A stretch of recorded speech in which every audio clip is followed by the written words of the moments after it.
Hey guys, welcome back to the channel. I thought I would try something a little bit different today and give a news update since we have a patch in Overwatch today. Let me know what you think of this format of video, if you like it, if you hate it, if there's already way too much of it on the internet. Leave your thoughts in the comments below, but let's jump into it. All right, first up we have Horizon Lunar Colony, which is the new map being added to Overwatch today. This is a 2 CP map that takes place on the moon. I'm super excited to jump into it in my own games and try it out, so you'll have to let me know what you think in the comments below, if you like the new map, if you don't like it, or maybe if you even just like 2CP or hate 2CP. The next thing is the hero changes. There are 3 characters seeing large changes this patch, and they are McCree, Reaper, and Roadhog. Reaper, I think, is the most interesting of these changes since he now has a new mechanic called Reaping. What this mechanic does is it makes Reaper regain 20% of all of the damage he does to enemy heroes back as health. This is going to make Reaper stronger against tanks, in particular Winston and Roadhog, while also helping a little bit in those 1v1 duels against other targets. Reaper will no longer regain the health globes like we used to see, which means that if he is low health after a duel with a character, he is going to be a little bit more vulnerable than he used to be. But I think overall this is a net buff for Reaper, and it'll help him fit into the niche that Blizzard wants him as kind of that tank buster.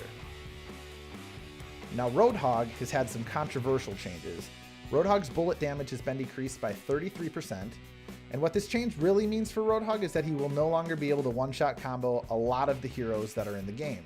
There are still some that he can consistently do it to, but on the whole, he's going to have to play a lot more with his team and use the hook to pull people into his team versus being that flanking character that we've seen in a lot of our games. Overall, this change is definitely a nerf for Roadhog, but he did receive a few buffs to compensate. So the first one is that he shoots 30% faster and has an increased clip size of 5 instead of 4.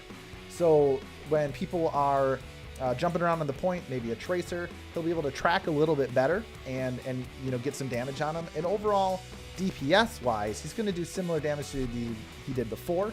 He's just going to struggle to pull in that character and just one-shot them, which I think overall fits the niche of what Blizzard would like for Roadhog to be. He wants to be that tank character that's playing with his team rather than that solo flanker. The other buff that Roadhog has received is his headshot hitbox size, and it's been reduced by 20%. So this is going to help with his survivability a little bit, and it's going to reduce how easy he is to farm ult if you're playing a Tracer or a Genji, where you're normally just pinging headshots on Roadhog to get your ult charge. It's going to be a little bit more difficult to do that because that headbox is going to be a little bit smaller.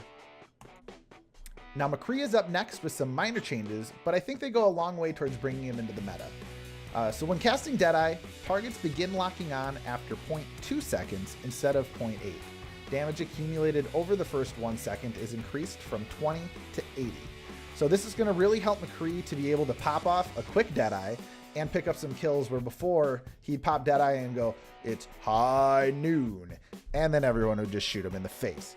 So he's going to be able to pop Deadeye and potentially pick off that Tracer, get that Genji before they're able to actually react. And I think that that's a good spot for McCree. We'll see if it really does enough to get him into competitive play, or at least high-end competitive play, but I think that we'll definitely be seeing a little bit more of our favorite cowboy. So another exciting change in this patch is actually with the statistics. So there is now a change to the damage done stat when you're in the game, and before the stat was called just damage done, and it counted all damage you did to enemy characters, to their barriers, all of that stuff. So now when you're looking and you hit tab in game, you're going to see hero damage done. And what this is going to show is just damage done specifically to enemy players and not to barriers. So you're not going to see as many times where you have a Roadhog on your team or maybe a soldier on your team who are just firing into the enemy barrier and not really doing any effective damage. They're not going to be holding that gold medal over your head being like, "Well, look at me, I got gold damage."